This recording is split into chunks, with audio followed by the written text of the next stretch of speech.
محفل میلاد النبی صلی اللہ علیہ وسلم کی حقیقت کیا ہے، ضرورت کیا ہے اور تقاضے کیا ہیں، اس حوالے سے کچھ گزارشات عنوان گفتگو رہیں گی۔ دعا ہے اللہ تبارک و تعالی اپنی ناراضگی والے جملے سے محفوظ فرمائے، اپنی رضا والی بات کرنے کی توفیق عطا فرمائے۔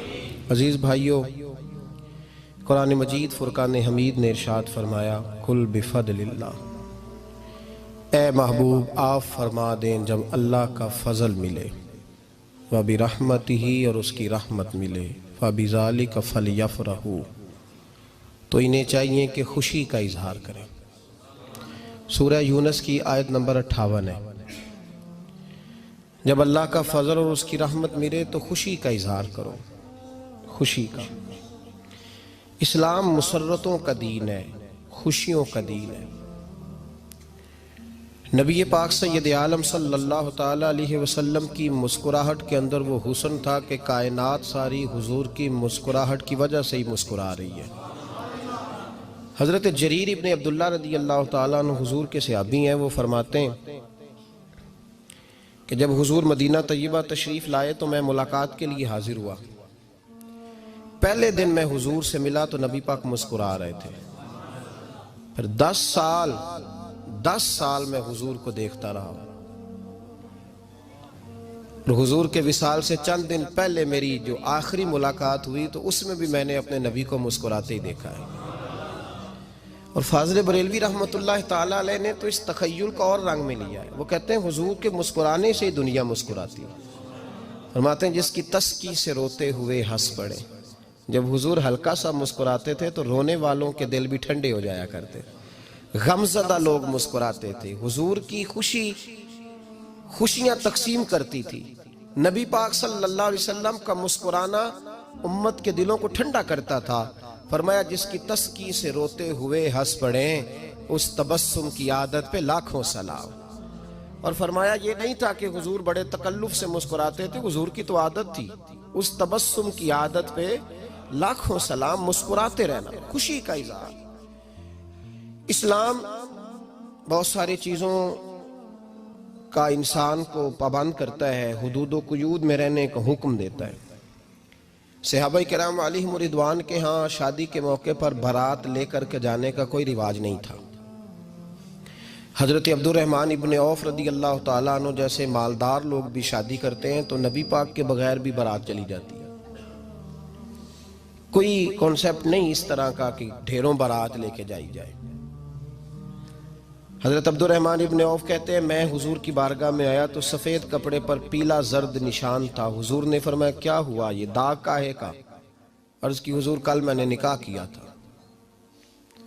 تو محبوب نے جو ارشاد فرمایا اس میں فرمایا بڑی اچھی بات ہے، ولیمہ ضرور کرنا، چاہے ایک بکری ہی ذبح کرنا۔ بارات نہیں لے کے جائی جاتی تھی، ولیمے کا حکم دیا۔ اور بخاری میں نبی پاک نے یہ بھی فرمایا جب تمہیں کوئی ولیمے کی دعوت دے تو جایا کرو۔ اچھا، اب شادی کے موقع پر جو بارات لے کے جائی جاتی ہے تو اگرچہ حضور کی سنت نہیں، لیکن اسے ہم حرام نہیں کہتے، اسے ہم ناجائز نہیں کہتے۔ ہم نہیں کہتے کہ یہ تو نے غلط کیا، اگرچہ لے جانا حضور سے ثابت اس مروجہ انداز میں ثابت نہیں، اس طرح ہمارے ہاں جاتے ہیں، لیکن ہم پھر بھی اسے ناجائز۔ کسی صحابی نے اپنے بچے کی شادی پر اپنے گھر میں لائٹنگ نہیں کرائی، لیکن آپ کو دنیا کا کوئی عالم یہ فتویٰ نہیں دے سکتا کہ لائٹنگ کرانا حرام ہے۔ آپ شادی کے موقع پہ ساری گلی سجا لو، آپ ساری چھتوں پہ لائٹنگ کرا لو، کوئی آدمی یہ آپ کو فتویٰ نہیں دے سکتا کہ شادی کے موقع پر لائٹنگ کرانا جائز نہیں۔ کبھی سنا ہے آپ نے کسی سے؟ بولیے یہ جائز ہے، جائز پیسے ہیں تو ٹھیک۔ بلکہ میں اس سے آگے بڑھتا ہوں، اس سے تھوڑا اور آگے جاتا ہوں۔ حضرت عائشہ صدیقہ رضی اللہ تعالیٰ عنہ فرماتی ہیں میرا جو کمرہ تھا نا جس میں میں حضور کے ساتھ رہتی تھی اور ایک لمبا زندگی کا عرصہ گزارا، اس میں 3 آدمی سو سکتے تھے، چوتھے کے لیے جگہ ہی نہیں تھی، اور کچا تھا۔ کھجور کے تنے کھڑے کر کے اس پر کھجور کے پتوں کی چھت ڈالی گئی تھی۔ میں جب ہاتھ اٹھاتی تھی تو میرا ہاتھ اپنی چھت کو چھو جاتا تھا۔ یہ ہے سنت نبی پاک کی، یہ حضور کا طریقہ ہے۔ بتائیے پکے گھر میں، لینٹر والے گھر میں رہنا جائز کہ ناجائز؟ کیوں جی؟ حضور تو کچے مکان میں رہتے تھے، آپ نے کیسے پکا بنا لیا؟ اللہ کی محبوب علی دین کو اس کی اصل بات میں سمجھیں. آپ ایسا نہ کریں جس میں انتشار اور امت تقسیم ہو. اس کا اصل مزاج دیکھیں. مہندی کے موقع پہ اگر کوئی آدمی 6 دیگیں دال چاول کی پکاتا ہے تو منع نہیں، جائز پیسوں سے پکائے. انہیں لائٹنگ لگوائی، کوئی منع نہیں. سارے محلے کو کھانا کھلایا، کوئی منع نہیں. بلکہ نبی پاک نے فرمایا بہترین مسلمان ہی وہ ہے جو سلام پہلے لے اور روٹی زیادہ کھلائے، تو بہترین مسلمان ہے. ناجائز کیا ہے؟ ناجائز ہے شادی کے موقع پر بینڈ باجا بجانا، اس میں رقص کرنا، اس میں بھنگڑے ڈالنا، عورتوں مردوں کا اختلاط ہونا، عورتوں کی مووی بنانا، یہ چیزیں ناجائز ہیں. تو جو ناجائز ہے اس پہ پابندی لگائی جائے گی. جو جائز ہے اس کے بارے میں یہ کہا جائے گا کہ بھائی احتیاط کی جائے، سنت کی طرف دیکھا جائے تو بہتر یہی ہے. لیکن اگر کوئی کسی آدمی کے پاس جائز پیسے ہوں، وہ 100 کنال کے گھر میں رہے، اگرچہ سنت یہ نہیں، پر یہ تو کوئی فتویٰ نہیں نہ دے سکتا کہ حرام ہے تیرا 100 کنال کے گھر میں رہنا، کہ ہے فتویٰ کہیں آپ نے سنا.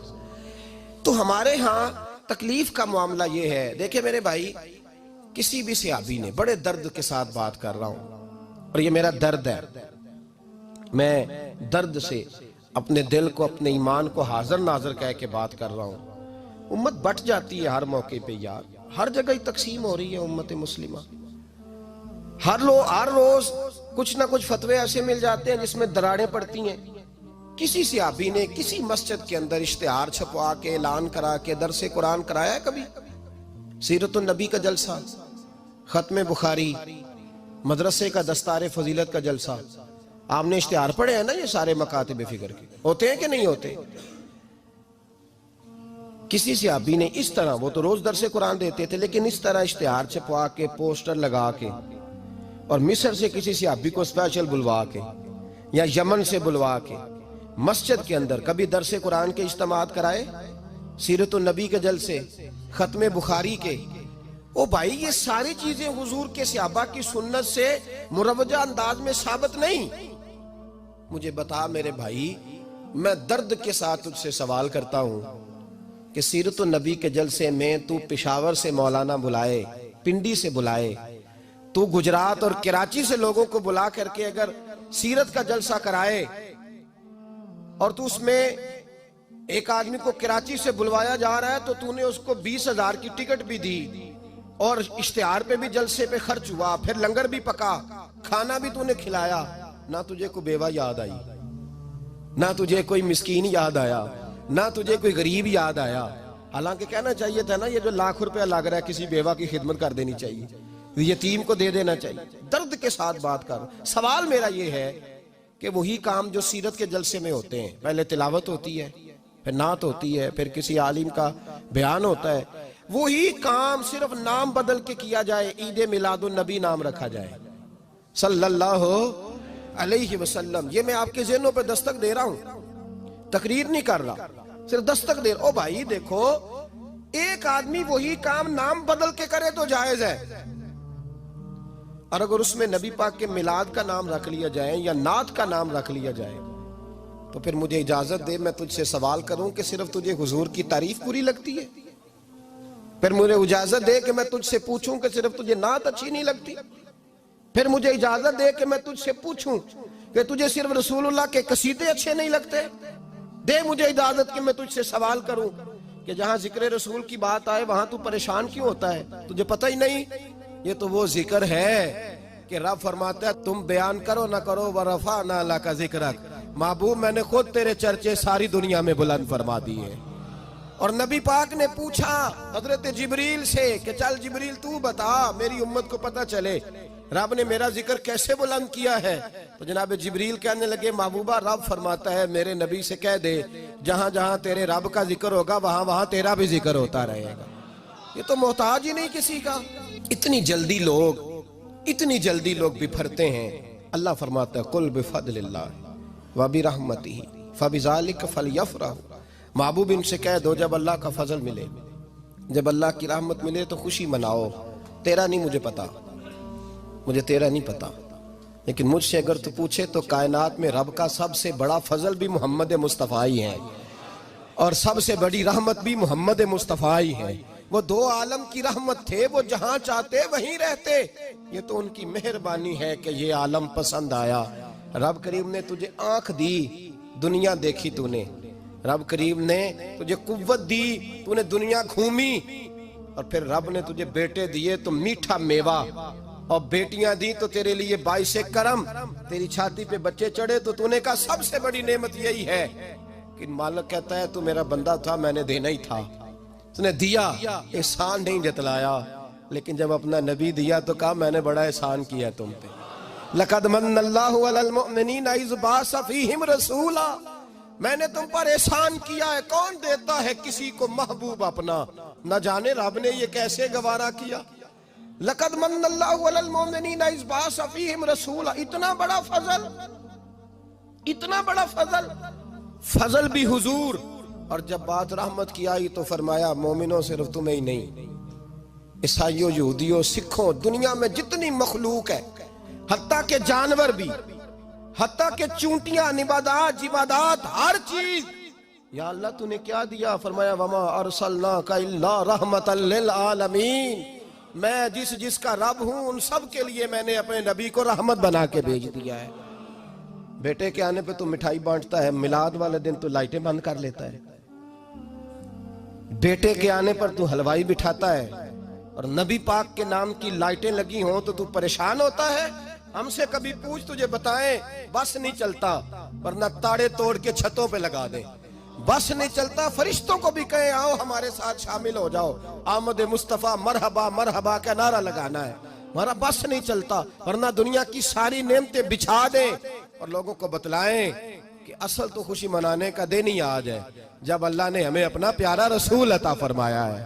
اور ہمارے امام تو کہتا ہے میلاد نہ کر، ہمارے امام نے تو کہا حشر تک ڈالیں گے ہم، حشر تک، یہ 2-4 دن کا تو پروگرام ہی نہیں ہمارا، حشر تک ڈالیں گے ہم پیدائش مولا کی دھوم، اور مثل فارس نجد کے کلے گراتے جائیں گے، خاک ہو جائیں عدو جل کر مگر ہم تو رضا، دم میں جب تک دم ہے ذکر ان کا سناتے جائیں گے۔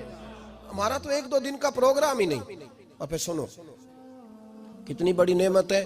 حضرت عباس سے کسی نے کہا تھا اللہ کی سب سے بڑی نعمت، تو بخاری اٹھانا، فرمانے لگے محمد نعمت اللہ، بخاری ہے بخاری، فرمایا محمد اللہ کی سب سے بڑی نعمت ہے، صلی اللہ، یہ سب سے